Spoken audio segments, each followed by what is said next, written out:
Hello les bibliothécaires. Si vous voulez un peu de surnaturel, vous êtes sur la bonne vidéo.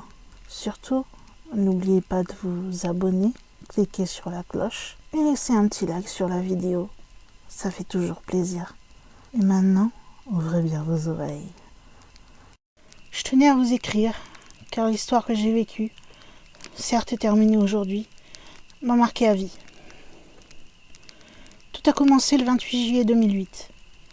À l'approche de mon anniversaire, ainsi que pendant les grandes vacances, la bonne humeur était au rendez-vous. Je ne me souciais pas vraiment des jours qui passaient, je vivais au jour le jour.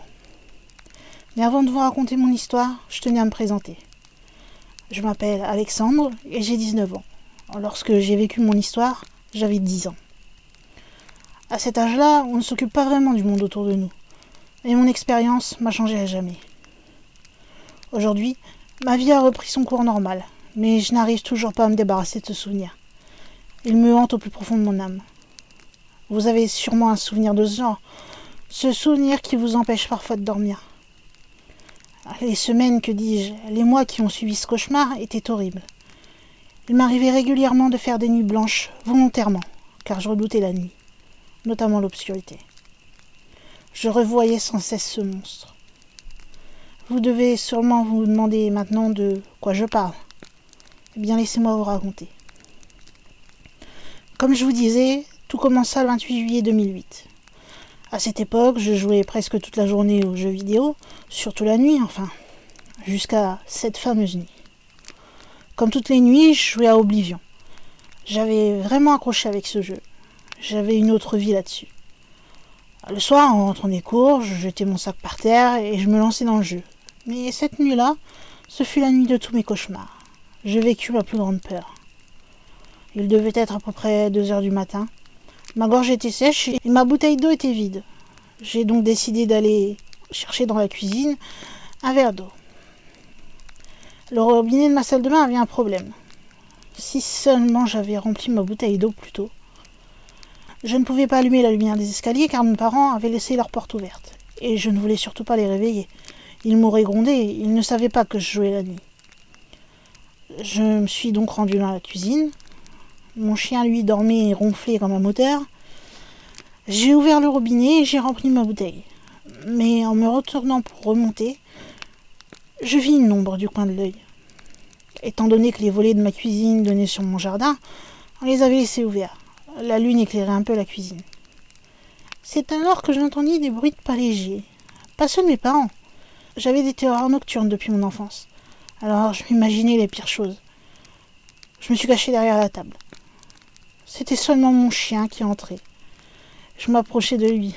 Idiot, tu m'as foutu une de ces frousses.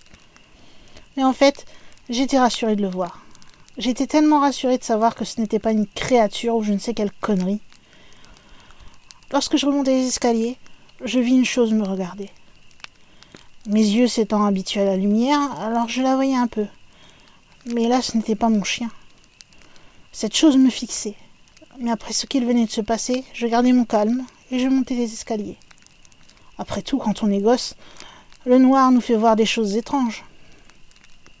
Je me suis remis sur Oblivion, mais ce que je venais de vivre m'avait fortement troublé. Je me suis dit que j'étais tout simplement fatiguée, alors j'ai tout arrêté et je me suis couchée. Le lendemain, lorsque j'ai descendu les escaliers, j'ai vu des traces de boue dans mon salon. Mes parents n'étaient toujours pas levés, donc ces traces étaient très étranges. Elles ressemblaient à des pattes de dragon, mais en plus petit. Et puis alors, j'ai repensé à cette chose. Et puis je me suis dit que c'était n'importe quoi. Et je ne voulais pas surtout que mes parents pensent que c'était moi qui avais fait ça pour m'amuser. Alors j'ai tout nettoyé. C'est ce qui suivit qui me fit froid dans le dos. Les traces venaient de la cuisine. Je m'y rendis et vis la porte-fenêtre ouverte. Mais comment c'était possible ? Mes parents l'auraient entendu s'ouvrir quand même. Elle fait un bruit monstre. Mais j'oubliais vite ceci. Je préparais mon petit déjeuner, à la caresser mon chien, qui lui aussi était déjà réveillé. Il n'avait pas l'air d'avoir été dérangé par tout ce bordel. Je retournais sur Oblivion toute la journée. J'avais déjà lu des creepypastas de ce genre. Il y avait peu sur internet à cette période. Le phénomène était peu répandu. Mais j'avais grandement fait travailler mon imagination, surtout en ce qui concerne les monstres et créatures. Alors cette chose n'était peut-être que le fruit de mon imaginaire, mais ces traces de boue, et puis la porte-fenêtre ouverte, je ne comprenais pas ce que tout cela signifiait.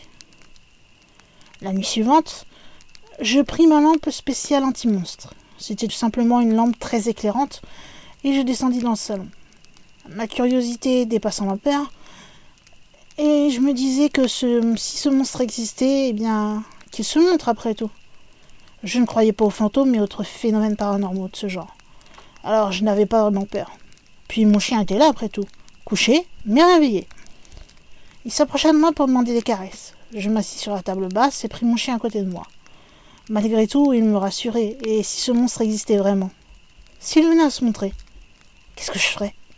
Est-ce que j'aurais la moindre chance? Après 10 minutes, il ne se montrait toujours pas. Mon chien tomba de fatigue et s'écroula sur sa couche. Je me sentis d'un seul coup moins en sécurité. J'entendis des bruits de craquement près de ma cuisine. Cette fois, j'en étais sûre, ce n'était pas un rêve. Et une chose était bien dans la maison. Des pensées me traversèrent la tête, mais au fond de moi, je me disais que je devais protéger ma maison. Si c'était un monstre, je m'occuperais de lui, et je lui montrerais qu'il n'est pas sur son territoire. Je vis alors une ombre fine sur la porte de ma cuisine. Elle se rapprochait. Mais que voulait-elle? J'étais déterminée à le savoir. Je pris le relais cette fois. C'était moi qui allais l'effrayer. D'un pas décidé, je me rendis dans la cuisine et l'éclairai avec la luminosité maximale de ma lampe. Mais il n'y avait rien. Dans cette maison, j'avais aussi une buanderie, mais la porte était fermée et je n'avais pas entendu de bruit de porte. Donc comment pourrait-il l'ouvrir? La forme que j'avais vue ressemblait plus à un animal qu'à un monstre humanoïde. Je baissai la luminosité et retournai près de mon chien. Même endormi, ça me rassurait quand même. Et les bruits recommencèrent. J'en eus marre, alors je l'attendis. Je voulais le voir. Je voulais savoir ce qui m'avait terrifié l'autre nuit. Et il pénétra dans le salon. Mais ma lampe torche ne s'allumait plus. La batterie était déjà morte. En même temps, 10 minutes avec une puissance comme ça, je n'étais pas vraiment étonnée. Je me concentrais alors sur cette chose. Elle me regardait elle aussi. Elle me fixait même. J'en ai eu assez, alors je lui ai balancé « Qu'est-ce que tu veux à ma famille, toi? Sors d'ici !» Ça a eu le don de réveiller mon chien. Il tourna très vite la tête pour la regarder, mais pendant que je me retournais, le monstre avait disparu. Mon chien lui avait-il fait peur? Ce jour où j'étais descendu dans la cuisine, les pas était-il vraiment le monstre? Était-ce tout simplement mon chien qui lui avait fait peur et qui l'avait chassé? J'ai décidé de retourner me coucher. Tout ceci m'avait complètement épuisé. Le jour suivant, mes parents n'étaient pas là. Je pouvais descendre la nuit alors sans les déranger. Je voulais vraiment en finir. J'avais rechargé ma lampe au maximum cette fois-ci. Je ne le louperai pas et j'en terminerai avec cette histoire. La nuit arriva cette fois. J'entrai directement dans mon garage, la lumière éteinte. Puis j'entendis les pas. Ils étaient très proches. Ils venaient de devant moi. Sans hésiter, j'ai allumé ma lumière à pleine puissance. Le monstre était là. Je le voyais enfin. Je ne pouvais pas vous décrire à quoi il ressemblait, car ce monstre était une sorte de fusion de toutes les créatures que je pouvais m'imaginer. De plus, il bougeait très vite. Tellement vite que je le perdis. Et ma lumière qui clignotait. Mon stress était à son paroxysme. Ma lumière s'est alors éteinte complètement. Je me retrouvais dans le noir complet. Ma plus grande phobie avec une créature. Vous ne pouvez pas imaginer ce que je ressentais. J'entendis des grognements de partout. Je courus pour trouver le bouton et allumer la lumière du garage, mais je ne voyais rien.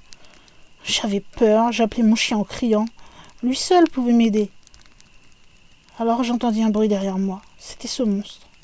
Ses yeux brillaient dans la nuit d'un jaune foudroyant qui vous perçait l'âme d'un simple regard. J'entendis un aboiement de loin. C'était mon chien. Les yeux du monstre disparurent. J'essayai à nouveau d'allumer la lumière, et elle remarcha. Le monstre avait disparu. Mon chien était devant moi. Cette fois, j'étais sûre. C'est lui qui m'avait aidé toutes ces fois où il apparaissait. Je le pris dans mes bras, c'était mon sauveur. Depuis ce jour, je le remercie tous les matins en me levant, sans la présence de mes parents, bien sûr. Ils me prendraient complètement pour un fou. D'ailleurs, je ne leur ai pas parlé de cette aventure. De toute façon, je pense qu'ils ne me croiraient pas. Mais maintenant, tout ceci était terminé. Je pus enfin reprendre ma vie normalement et j'étais débarrassée de ce cauchemar. Je sais que quelque part, vous aussi, vous ne me croyez sûrement pas.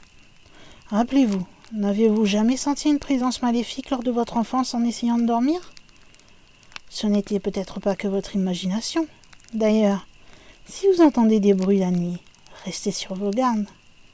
Si vous regardez dans le coin de votre chambre, vous pourrez peut-être voir ses yeux qui vous épient. Sur le web, j'ai trouvé une créature qui lui ressemble beaucoup. Si vous la croisez, donnez-lui de la viande. Votre viande.